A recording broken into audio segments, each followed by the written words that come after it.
একটি পড়ে আল ইমরাতু আওরা, নিজেদের মেয়ে এবং স্ত্রীদেরকে পর্দার মধ্যে রাখা। আমরা অনেকে আছি নামাজি, কিন্তু এই আল্লাহর এই বিধানটা আমরা রক্ষা করতে পারি না, ঠিক কিনা? আমরা অনেকেই পারি না। আল মারআতু আওরা, এটার মাধ্যমে আমরা নিজেদের উপরে জুলুম করছি। কেমন? আল্লাহ রাসূল বলেছেন আদ-দায়ুসু লা ইয়াদখুলুল জান্নাহ, যারা দায়ুস তারা জান্নাতে যেতে পারবে না। কার ফরমান?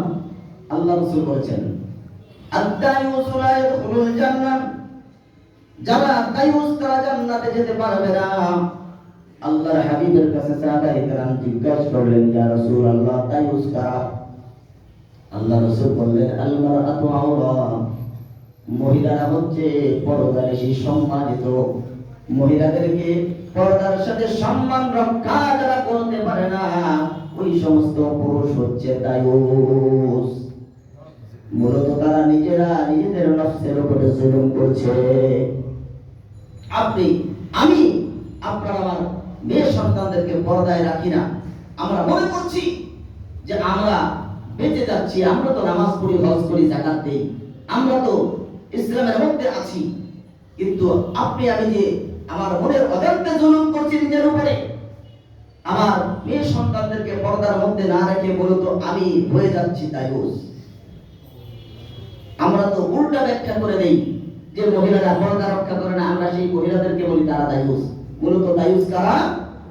যে সমস্ত মা বোনেরা পর্দা করে না, তাদের পুরুষ অভিভাবকরা হচ্ছে দায়ুসের অন্তর্ভুক্ত। আল্লাহ পাক হেফাজত করেন। এটার মাধ্যমে আমরা নিজেদের উপরে জুলুম করছি। অপরাধ করেছে আপনার সন্তান, অপরাধী হচ্ছে আমি। কারণ হাসরের ময়দানে যখন আল্লাহ সুবহানাহু ওয়া তাআলা এই সন্তানের অপরাধের জন্য তাকে জাহান্নামী বলে ঘোষণা করবে, তখন তারা কি বলবে? আল্লাহ, আমাদেরকে আমাদের অভিভাবকরা সঠিক পথে পরিচালিত করে নাই, আমরা তো বুঝতে পারি নাই, আমাদেরকে যে শাস্তি দিয়েছেন আমার অভিভাবকদেরকে এর থেকে ডবল শাস্তি দেন। শুধু তাই নয়, তারা আরো কথা বলবে, তাহতা আকদামিনা লিয়াকুনা মিনাল আসফালি, যারা আমাদেরকে সঠিক পথে পরিচালিত করে নাই, আজকে আমরা জাহান্নামে যাব, কিন্তু তাদেরকে আমরা পদদলিত করে তাদের বুকের উপরে পা রেখে তারপরে জাহান্নামে ঝাঁপ দিব, তাদেরকে আমাদের সামনে জাহান্নামের কিনারায় নিয়ে আসেন। আল্লাহু আকবার বলেন। মুহতারাম হাজিরিন, এটাও এক প্রকার জুলুম, যদি আমরা আমাদের এই ফরজ দায়িত্ব মা বোনদেরকে পর্দার মধ্যে নিয়ে আসতে না পারি। জুলুম হচ্ছে নামাজ না পড়া। আল্লাহর হাবিব সাল্লাল্লাহু আলাইহি ওয়াসাল্লাম যখন মৃত্যুর শয্যায় শায়িত, আম্মাজান আয়েশা সিদ্দিকা রাদিয়াল্লাহু তাআলা আনহার কোলের মধ্যে তার মাথা। নবীজি এমন একটা সুন্নাতকে এত মহব্বত করতেন, মৃত্যুর পূর্বক্ষণে পর্যন্ত আল্লাহর নবী সেই সুন্নাতটা পালন করেছেন। এই সুন্নাতের নাম কি কে বলতে পারেন? আলহামদুলিল্লাহ। নবীজি মৃত্যুর পূর্বক্ষণেও যে সুন্নাতটা তিনি ছাড়েন নাই, সেই সুন্নাতের নাম হচ্ছে মিসওয়াক। মিসওয়াকের ফজিলত হলো আপনি একটি ইবাদত করবেন, তার ইবাদতের সওয়াব যদি 1 গুণ পান, শুধুমাত্র মিসওয়াক করেছেন এর জন্য আল্লাহ পাক 70 গুণ বাড়িয়ে দিবেন। সুবহানাল্লাহ। এটা রমজান মাস প্রয়োজন নেই, যে কোনো মুহূর্তে আপনি নামাজ পড়তে এসেছেন, ওযু করেছেন, মিসওয়াক ছাড়া ওযুর মাধ্যমে যে নামাজের সওয়াব পেয়েছেন, শুধুমাত্র মিসওয়াক করার দ্বারা, ওযুর দ্বারা ইবাদত করলে তার সওয়াব কত গুণ বেড়ে যায়? 70 গুণ বেড়ে যায়। রাসূল করিম সাল্লাল্লাহু আলাইহি ওয়াসাল্লাম আম্মাজান আয়েশা সিদ্দিকা রাদিয়াল্লাহু তাআলা আনহার কোলের মধ্যে মাথা, হাতের মধ্যে মিসওয়াক। আল্লাহর নবী মিসওয়াক করতেছেন আর বলতেছেন, ইত্তাকুল্লাহ, as-salat as-salat as-salat ওয়া মা মালাকাত আইমানুকুম। ও আমার উম্মতেরা, সাবধান, আল্লাহকে ভয় করো। নামাজ নামাজ নামাজ তোমরা ছেড়ে দিও না। আল্লাহর নবী নামাজের কথা 3 বার বলেছেন মৃত্যুর পূর্বক্ষণে। হযরত ওমর ইবনে খাত্তাব রাদিয়াল্লাহু তাআলা আনহু বলেন, আল্লাহর নবীর শেষ কথা ছিল নামাজ। আখিরু কালামি রাসূলিল্লাহি সাল্লাল্লাহু আলাইহি ওয়াসাল্লাম, as-salat নবীজির শেষ কথা ছিল নামাজ নামাজ, ও আমার উম্মতেরা নামাজ ছেড়ে দিও না। আর তোমরা তোমাদের অধীনস্থ যারা আছে তাদের হক তোমরা নষ্ট করো না। আজকে আমরা নামাজও ছেড়ে দিয়েছি, আমাদের যারা হকদার তাদের হকও নষ্ট করা শুরু করে দিয়েছি। ঠিক কিনা কি বলেন? ঠিক। হযরত ওমর রাদিয়াল্লাহু তাআলা আনহুর যুগে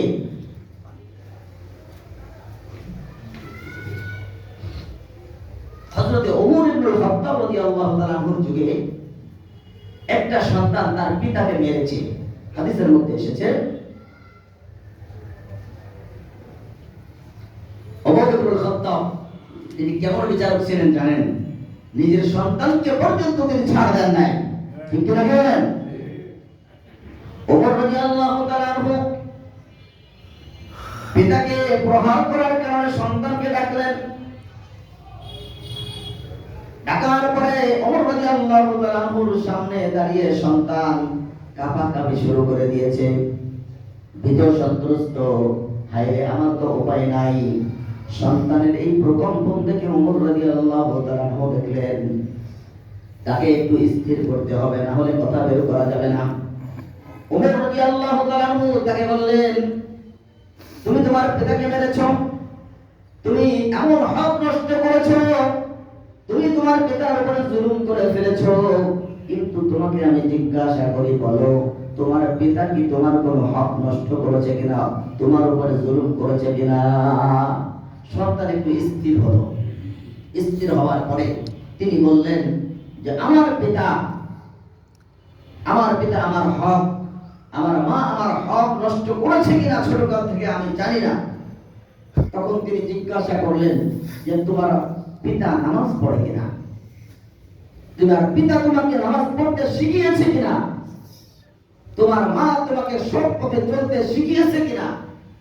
তিনি বললেন, ইয়া রাসূলুল্লাহ, হে ওমর ইবনে খাত্তাবকে বললেন, ইয়া খলিফাতুল মুসলিমিন, আমার মা তিনি একজন ভালো মহিলা নন, তিনি আমাকে কোনোদিন সৎ পথে চলার ব্যবস্থা করেন নাই, উপদেশ দেন নাই। আমার পিতা তিনি আমার এবং আমার মায়ের হকটা পর্যন্ত তিনি আদায় করেন নাই। এমনকি আমার জন্মের পরে আমাকে যে একটি ইসলামী নাম রাখবে সুন্দর, এই সুন্দর নাম এই হক থেকে পর্যন্ত আমাকে বঞ্চিত করেছে। আমার নামটা পর্যন্ত ইসলামী কোনো ভালো নাম না। তারা তাদের কর্মের কারণে আমি তাদের উপরে অন্যায় করে ফেলেছি। ওমর ইবনুল খাত্তাব রাদিয়াল্লাহু তাআলা আনহু ওই সন্তানের বিচার করলেন পিতার উপরে জুলুম করার কারণে, আর পিতা মাতাকেও সন্তানকে উপযুক্ত শিক্ষা না দেওয়ার কারণে পিতা মাতাকেও উপযুক্ত শাস্তি প্রদান করলেন। কারণ সন্তানের যেমন মা বাবার উপরে হক রয়েছে, সন্তানেরও মা বাবার প্রতি হক রয়েছে, মা বাবারও সন্তানের প্রতি হক রয়েছে। ঠিক কিনা কি বলেন?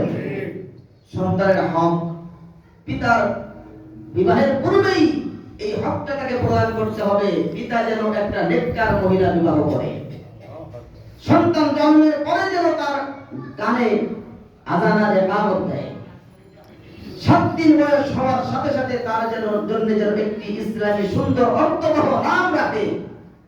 একটু বড় হলেই তার জবান থেকে যখন কথা বের হয় তখন যেন তাওহীদের বাণী লা ইলাহা ইল্লাল্লাহ শিক্ষা প্রদান করে।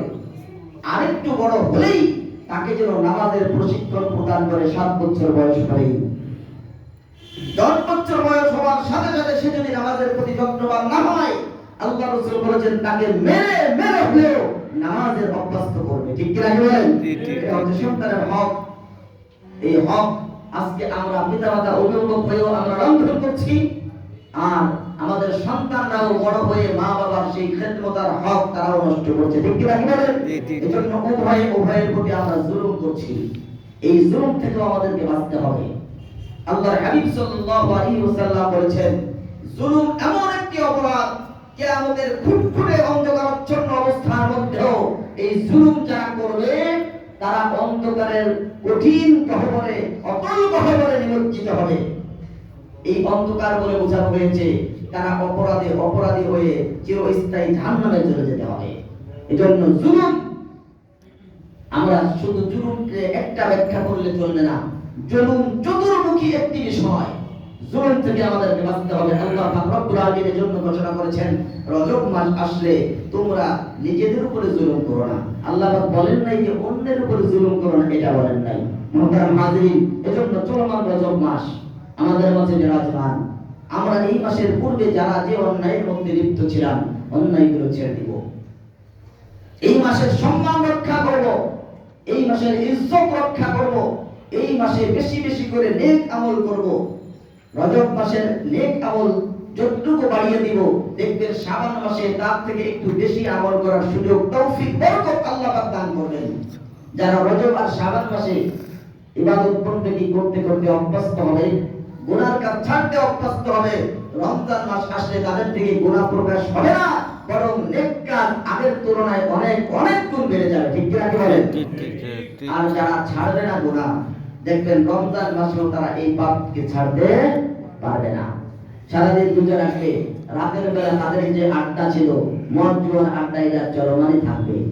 ঠিক কি না বলেন? এজন্য এই রজব মাস থেকে অভ্যাস করতে হবে, প্রশিক্ষণ গ্রহণ করতে হবে। এই প্রশিক্ষণের মাধ্যমে আমাদেরকে অপরাধমূলক জীবন যাপন থেকে হেফাজত থাকতে হবে। কারণ শয়তান তো আমাদেরকে প্ররোচনা দেয়, কিন্তু হাসরের ময়দানে যখন আমরা শয়তানকে দোষারোপ করব, উপরন্ত শয়তান আমাদেরকে দোষারোপ করবে। তারা বলবে ফালা তালুমুনি ওয়ালুমু আনফুসাকুম, তারা বলবে যে হে বনি আদম, আমি শয়তান, তোমরা আমাকে মালামত করো না, আমাকে তোমরা দোষারোপ করো না, বরং ফালা তালুমুনি ওয়ালুমু আনফুসাকুম, তোমরা তোমাদের নিজের নফসকে মালামত করো, নিজের নফসকে দোষারোপ করো। কারণ তোমরা নিজেরাই তো অপরাধের সাথে জড়িত ছিলে, তোমরা নিজেরাই অপরাধ করেছো। আজকে আমাকে দোষারোপ করলে পার পাওয়া যাবে না, কারণ আমিও জাহান্নামী, আমার সাথে তোমাদেরকেও জাহান্নামে যেতে হবে। এজন্য মুহতারাম হাজিরিন, শয়তান আমাদের পিছনে আছে, দোষারোপ করলে চলবে না, নিজের নফসকে জুলুমাত থেকে বাঁচাইতে হবে। এই রজব মাস সম্মানিত মাস, এই মাসে আমরা আল্লাহ রাসূলের শিখানো দোয়া বেশি বেশি করে পড়ব। আল্লাহুম্মা বারিক লানা ফি রজব ওয়া শাবান ওয়া বাল্লিগনা রমাদান। গুনাহের কাজের মধ্যে যারা জড়িত ছিলাম, গুনাহের কাজ ছেড়ে দিব, নেক কাজ বেশি বেশি বাড়িয়ে দিব। বিশেষ করে পাঁচ ওয়াক্ত নামাজ জামাতের সাথে পড়ব, মা বোনদেরকে পর্দার মধ্যে রাখবো, কোরআন এবং হাদিসের যত ধরনের আমল আছে, নসিহত আছে, এটা শুনে শুনে উপলব্ধি করে বুঝে বুঝে আমল করার চেষ্টা করব। আল্লাহ পাক রব্বুল আলামিন আমাদের সকলকে তৌফিক এনায়েত করেন। সকলে বলে আমিন। ওয়া আখিরু দাওয়ানা আলহামদুলিল্লাহি রাব্বিল আলামিন।